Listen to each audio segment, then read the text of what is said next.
স্বাগত নিউজ 24 সংবাদে আপনাদের সাথে আছি আমি সোহাগ বক্স এবং আমি সানজিদা ইসলাম। জনগণের ভোটে ক্ষমতায় গেলে বেসরকারি শিক্ষকদের চাকরি জাতীয়করণ সহ রাষ্ট্রের সক্ষমতা অনুযায়ী তাদের আর্থিক নিরাপত্তা নিশ্চিত করার ঘোষণা দিয়েছেন বিএনপির ভারপ্রাপ্ত চেয়ারম্যান তারেক রহমান। মঙ্গলবার বিকেলে রাজধানীর সোহরাওয়ার্দী উদ্যানে শিক্ষক কর্মচারী ঐক্য জোটের সমাবেশে এই ঘোষণা দেন তিনি।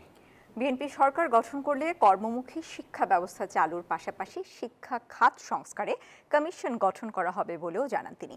আসন্ন নির্বাচনে বিএনপির প্রতি আন্তরিক সমর্থন জানাতে শিক্ষক কর্মচারীদের প্রতি আহ্বান জানান তারেক রহমান। বিশ্ব শিক্ষক দিবস উপলক্ষে স্বীকৃতিপ্রাপ্ত বেসরকারি শিক্ষক কর্মচারীদের চাকুরি জাতীয়করণের দাবিতে শিক্ষক কর্মচারী ঐক্যজোটের উদ্যোগে রাজধানীর সোহরাওয়ার্দী উদ্যানে এই সমাবেশ। সারা দেশের জেলা উপজেলা থেকে আগত হাজার হাজার শিক্ষক কর্মচারী এতে অংশ নেন, যেখানে লন্ডন থেকে ভার্চুয়ালি যুক্ত হন বিএনপির ভারপ্রাপ্ত চেয়ারম্যান তারেক রহমান। সমাবেশে নিজেদের নানা বঞ্চনা ও অপ্রাপ্তির কথা তুলে ধরেন শিক্ষক নেতারা। একই সঙ্গে বেসরকারি শিক্ষক কর্মচারীদের চাকুরি জাতীয়করণের দাবির প্রতি সমর্থন জানাতে বিএনপির ভারপ্রাপ্ত চেয়ারম্যানের প্রতি আহ্বান জানান তারা। শিক্ষা ও শিক্ষকের স্বার্থে আমরা কোনো কিছুকেই অসম্ভব বলে মনে করি না।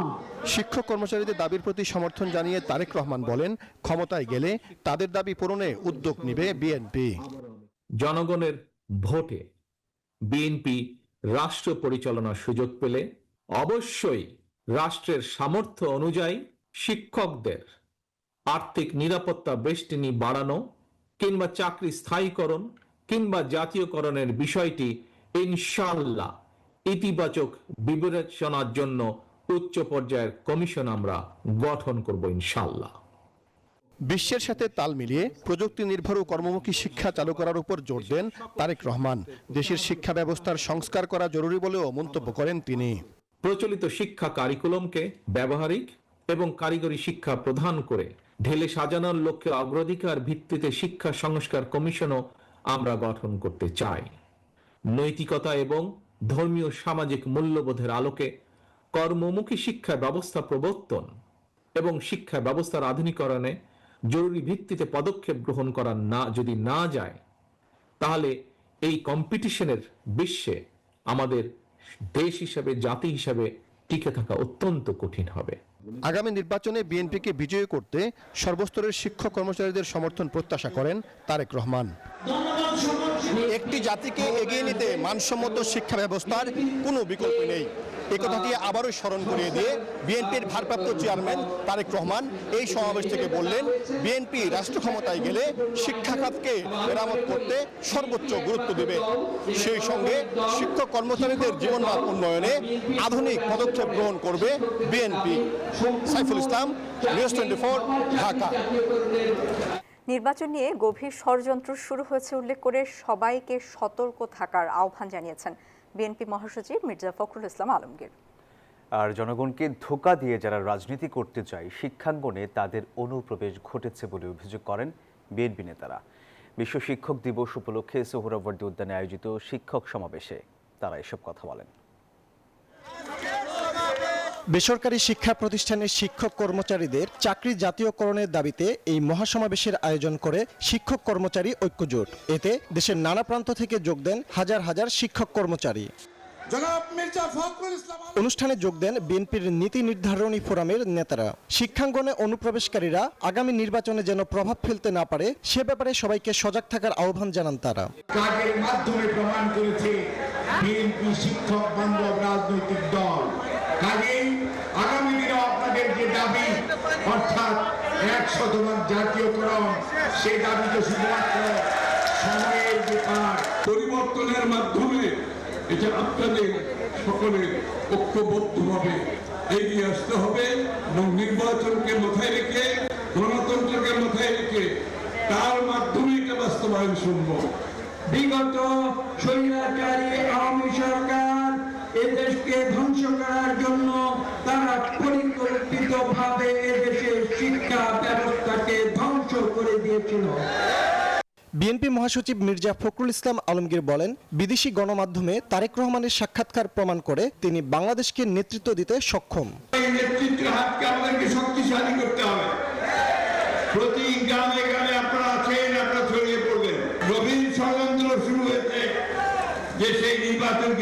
খাতে পরিচালিত করবার, কেউ যেন সেটাকে ভিন্ন খাতে পরিচালিত করতে না পারে তার দিকে আপনার সজাগ সতর্ক দৃষ্টি রাখবেন।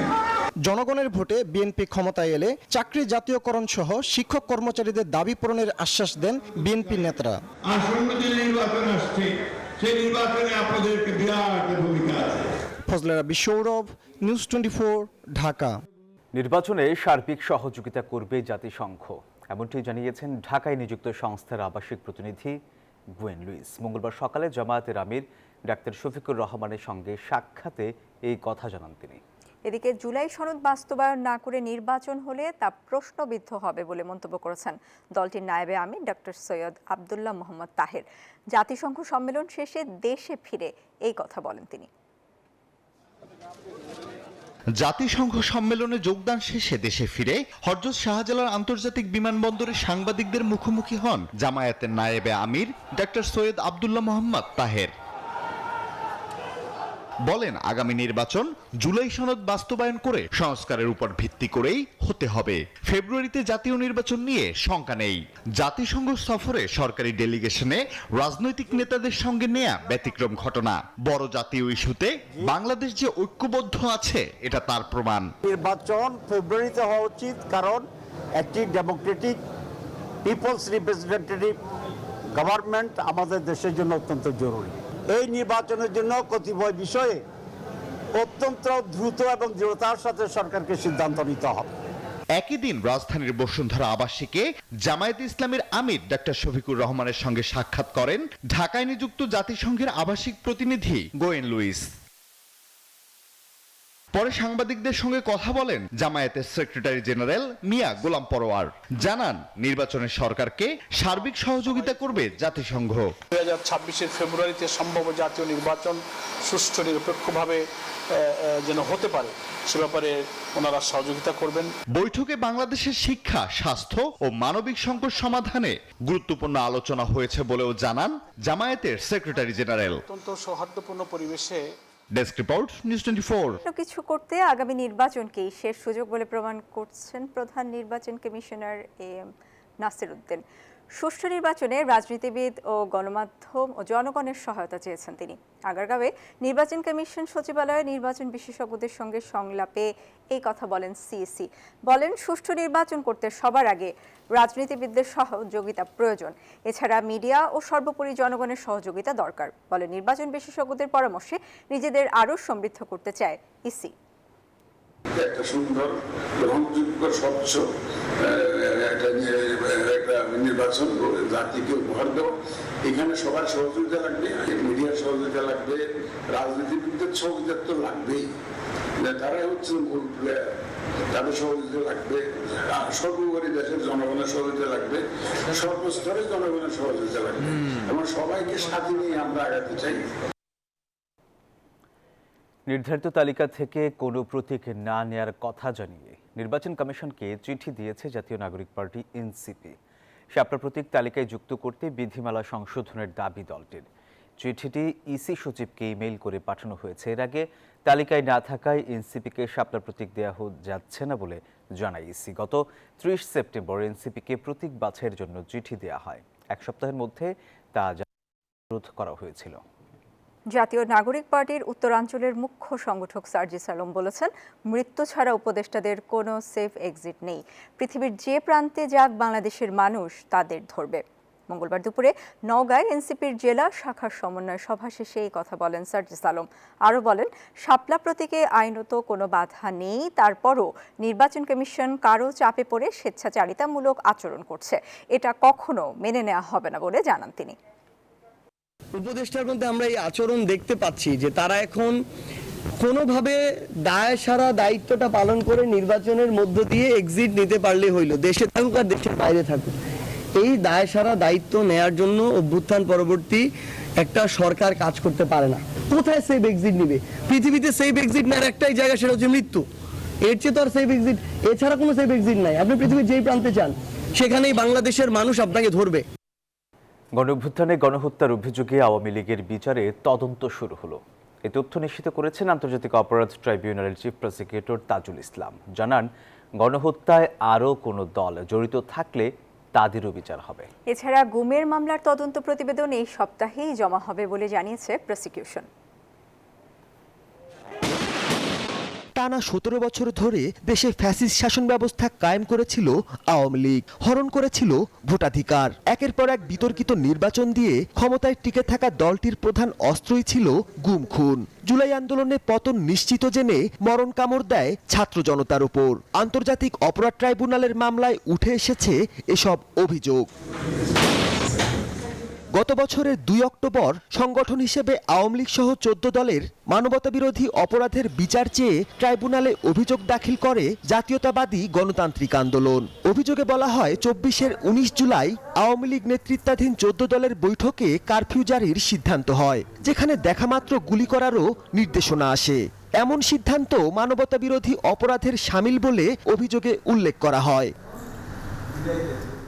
এবার সুনির্দিষ্ট অভিযোগের প্রেক্ষিতে দল হিসেবে আওয়ামী লীগের বিচারে কর্মকর্তা নিয়োগ দিয়ে তদন্ত শুরু করেছে তদন্ত সংস্থা। আনুষ্ঠানিকভাবে আওয়ামী লীগের বিরুদ্ধে তদন্ত শুরু হয়েছে, তদন্ত কর্মকর্তা নিয়োগ হয়েছে এবং তারা তদন্ত কাজ খুব দ্রুতই সম্পন্ন করবেন। দলকে তো আর সাজা দেওয়া যাবে না, নিষিদ্ধ করা বা অন্য কোনো প্রক্রিয়ায় সাজা দেওয়ার বিষয়গুলো, সেগুলো প্রপার্টি সিজ করা, তাদের নেতাকর্মীকে ব্যাপারে তাদের একটা সার্টেন কোনো ডাইরেক্টিভ ইস্যু করা, এগুলো আইনে আছে। চিফ প্রসিকিউটর জানান, গণহত্যার সরাসরি হুকুমদাতা হিসেবে আওয়ামী লীগ ছাড়াও 14 দলের শরিকদের বিরুদ্ধে প্রয়োজন অনুযায়ী পরবর্তীতে তদন্ত করা হবে। আওয়ামী লীগের ব্যাপারেই শুরু হয়েছে, ক্রমান্বয়ে তদন্ত যখন আরো আগাবে তখন যদি প্রয়োজন মনে হয় যে আরো কোনো দলও এর সাথে ইনভলভড আছে এবং তাদের ব্যাপারেও তদন্ত হওয়া দরকার, তাহলে আমাদের তদন্ত সংস্থা সেই অনুযায়ী যথাযথ ব্যবস্থা গ্রহণ করবে। এছাড়া সোমবারের গেজেট অনুযায়ী ট্রাইব্যুনালে কারো বিরুদ্ধে আনুষ্ঠানিক অভিযোগ দাখিল হলে তিনি সংসদ সদস্য হওয়ার যোগ্যতা হারাবেন। সেই ব্যক্তি বাংলাদেশের কোনো নির্বাচনে অর্থাৎ পার্লামেন্ট নির্বাচনে নির্বাচিত হওয়ার যোগ্য হবেন না। মাহমুদুল হাসান, নিউজ 24, ঢাকা। জুলাই স্মৃতিস্তম্ভ ও জাদুঘরের নির্মাণ ব্যয় নিয়ে প্রশ্ন তোলা আন্দোলনের মূল স্পিরিটকে আড়াল করার রাজনৈতিক ষড়যন্ত্র, এই মন্তব্য করেছেন স্থানীয় সরকার উপদেষ্টা আসিফ মাহমুদ। শহীদ আবরার ফাহাদ স্মরণে পলাশী গোল চত্বরে আগ্রাসন বিরোধী আর্ট স্তম্ভ উদ্বোধন অনুষ্ঠানে এই মন্তব্য করেন তিনি। আর ফ্যাসিবাদের জন্য সমাজে যেই ধরনের সংকট তৈরি হয়েছে তা সমাধানে সবাইকে ঐক্যবদ্ধ থাকার আহ্বান জানান তথ্য উপদেষ্টা মাহফুজ আলম। 2019 সালের 6 অক্টোবর দিবাগত রাত ফেসবুকে ভারত বিরোধী স্ট্যাটাস দেয়ায় কাল হয়েছিল বুয়েট শিক্ষার্থী আবরার ফাহাদের। শেরে বাংলা হলের 14 মিনিট 43 সেকেন্ডের সিসিটিভি ফুটেজে দেখা যায় নিজ কক্ষ থেকে ডেকে নিয়ে 5 ঘন্টা ধরে নির্যাতনের নির্মম দৃশ্য। পরপারে পাড়ি জমান আবরার ফাহাদ। তখনকার বুয়েট ছাত্রলীগের কয়েকজন নেতাকর্মীর হাতে এই নির্মম হত্যাকাণ্ড সংঘটিত হয়। শহীদ আবরার ফাহাদের 6ষ্ঠ শাহাদাত বার্ষিকীতে পলাশী গোল চত্বরে আগ্রাসন বিরোধী আট স্তম্ভ উদ্বোধন ও স্মরণ সভার আয়োজন করে আবরার ফাহাদ স্মৃতি সংসদ। উপস্থিত ছিলেন অন্তর্বর্তীকালীন সরকারের স্থানীয় সরকার উপদেষ্টা আসিফ মাহমুদ, তথ্য উপদেষ্টা মাহফুজ আলম সহ বিশিষ্টজনরা। এ সময় আবরার হত্যার সময়ের স্মৃতিচারণ করেন তার বাবা ও ভাই। ওই সময় তারা ওইভাবে হুমকি দিতে লাগলো, এই জন্য আমি এখানে মানে ভিত্তিপ্রস্তর উদ্বোধন করার জন্য আমি আসতে পারছিলাম না।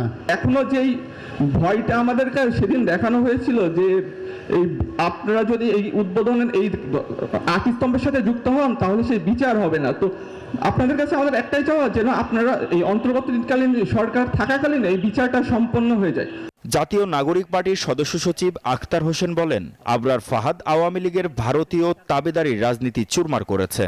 আবরার ফাহাদ আওয়ামী লীগের তাবেদারি রাজনীতির মুখে কুঠারাঘাত করেছেন।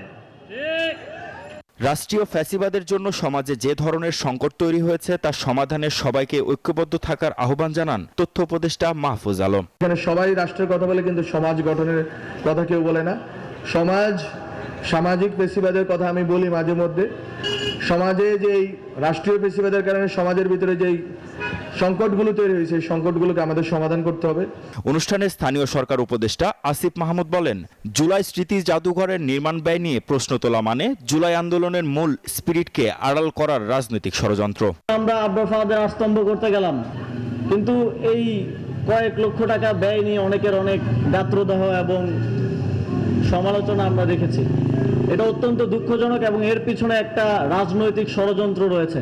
ফ্যাসিবাদী দীর্ঘ লড়াইয়ে আবরার ফাহাদ প্রেরণা হিসেবে থাকবে বলেও মন্তব্য করেন আসিফ মাহমুদ। প্রক্রিয়া সেটা কোনোভাবেই বাধাগ্রস্ত হতে দেওয়া হবে না।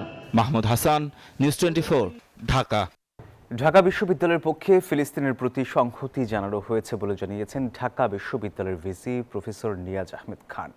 মঙ্গলবার সন্ধ্যায় ঢাকা বিশ্ববিদ্যালয় কেন্দ্রীয় ছাত্র সংসদ আয়োজিত ইসরায়েলি গণহত্যা ও আগ্রাসন বিরোধী কবিতা পাঠ আসরে এমন কথা বলেন উপাচার্য। এ সময় তিনি বলেন, ঢাকা বিশ্ববিদ্যালয়ের পক্ষ থেকে কয়েকজন ফিলিস্তিনের নারী শিক্ষার্থীকে বিনামূল্যে শিক্ষার ব্যবস্থা করা হচ্ছে। অনুষ্ঠানে কবিতা পাঠের মধ্য দিয়ে সংহতি জানানো এবং বার্তা দেয়া হয় স্বাধীন ফিলিস্তিনের পক্ষে আছে বাংলাদেশ। এতে সভাপতিত্ব করেন ডাকসুর ভিপি সাদিক কায়েম। বাংলাদেশ থেকে আমরা সারা বিশ্বকে ফিলিস্তিনের সংহতির প্রতি এবং ফিলিস্তিনের মুক্তির প্রতি, মুক্তি আন্দোলনের প্রতি আমরা সবাইকে একত্রিত করব এবং আমরা বিশ্বাস করি from the river to the sea ফিলিস্তিন মাস্ট বি ফ্রি ইনশাআল্লাহ। ফিলিস্তিন হচ্ছে অন্যায়ের বিরুদ্ধে রুখে দাঁড়ানোর প্রতীক। ধর্ম, বর্ণ, জাতি নির্বিশেষে ওরকম একটি মানবিক কজকে সামনে রেখে আমরা সবাই একসাথে হয়েছি। বেনাপোল কাস্টমস হাউসে ঘুষ লেনদেনের অভিযোগে রাজস্ব কর্মকর্তা শামীমা আক্তারকে গ্রেপ্তার করেছে দুদক। মঙ্গলবার সকালে তাকে গ্রেপ্তার করা হয়। তবে সোমবার ঘুষ লেনদেনের প্রমাণ পেলেও তাকে ছেড়ে দেওয়ার অভিযোগ ওঠে দুদক কর্মকর্তাদের বিরুদ্ধে। অভিযুক্ত রাজস্ব কর্মকর্তা শামীমা ও সহযোগী হাসিবুর রহমানের বিরুদ্ধে ঘুষ গ্রহণের অভিযোগে মামলা করেছে দুদক। বিস্তারিত রিপোর্টে। বেনাপোল কাস্টম হাউসে গতকাল সোমবার অভিযান চালায় দুর্নীতি দমন কমিশন দুদক। এ সময় ঘুষ লেনদেনে জড়িত থাকার অভিযোগ থাকলেও এক রাজস্ব কর্মকর্তাকে ছেড়ে দেওয়া হয়। এ ঘটনায় গোটা বেনাপোল জুড়ে সমালোচনার ঝড় ওঠে। আমাদের দিকের মধ্যে এক পর্যায়ে উনি স্বীকার করে যে হ্যাঁ, আমি এই ধরনের কথাবার্তা বলেছি এবং টাকাগুলো আমার কাছে দেওয়ার জন্য সে আনতেছিল। পরে মঙ্গলবার সকালে অভিযুক্ত রাজস্ব কর্মকর্তা শামীমাকে দুপুর 12টার দিকে যশোরের কারবালা এলাকা থেকে আটক করা হয়। জিজ্ঞাসাবাদে অভিযোগ স্বীকার করলে দুদকের সমন্বিত দল ঘুষের টাকা সহ আটক বহিরাগত সহযোগী হাসিব সহ রাজস্ব কর্মকর্তা শামীমাকে যশোর জেলা দায়রা ও জজ আদালতে সোপর্দ করে। পরে তাদের কারাগারে পাঠানোর নির্দেশ দেওয়া হয়। রাষ্ট্রযন্ত্রের মধ্যেই যেই দুর্নীতির অবস্থান সেটাও কালকে বোঝা গেছে। এখন রাষ্ট্রযন্ত্রকে এই দুর্নীতির থেকে যদি মুক্ত করা না যায়, তবে আমরা যতভাবে যে চেষ্টাই করি না কেন কোনো কিছুই ফলপ্রসূ হবে না। সাধারণ মানুষ এর থেকে রাষ্ট্রকে বাঁচানোর জন্য যা যা করার সেই ভাবনা আমাদের বাঁচা উচিত। রাষ্ট্রকে বাঁচাতে গেলে সামগ্রিক দুর্নীতির বিরুদ্ধে আমাদের দাঁড়ানো দরকার। এদিকে দুদকের মহাপরিচালক জানিয়েছেন, অভিযুক্ত রাজস্ব কর্মকর্তা শামীমা ও হাসিবুর রহমান পরস্পর যোগসাজশে সিএনএফ এজেন্টের আমদানিকৃত পণ্য শুল্কায়নের সুবিধা দেওয়ার বিনিময়ে প্রায় 3 লাখ টাকা ঘুষ গ্রহণের অভিযোগে মামলা করেছে দুদক। পণ্যের শুল্কায়নে অবৈধ সুবিধা প্রদানের উদ্দেশ্যে 2,76,000 টাকা ঘুষ গ্রহণ এবং উক্ত কাজে তাকে সহায়তা করার অপরাধ প্রমাণিত হয়। তাদের দুজনের বিরুদ্ধে দণ্ডবিধির সংশ্লিষ্ট ধারা এবং দুর্নীতি প্রতিরোধ আইন 1947-এর 5-2 ধারায় আরও একটি মামলা রুজু হয়েছে।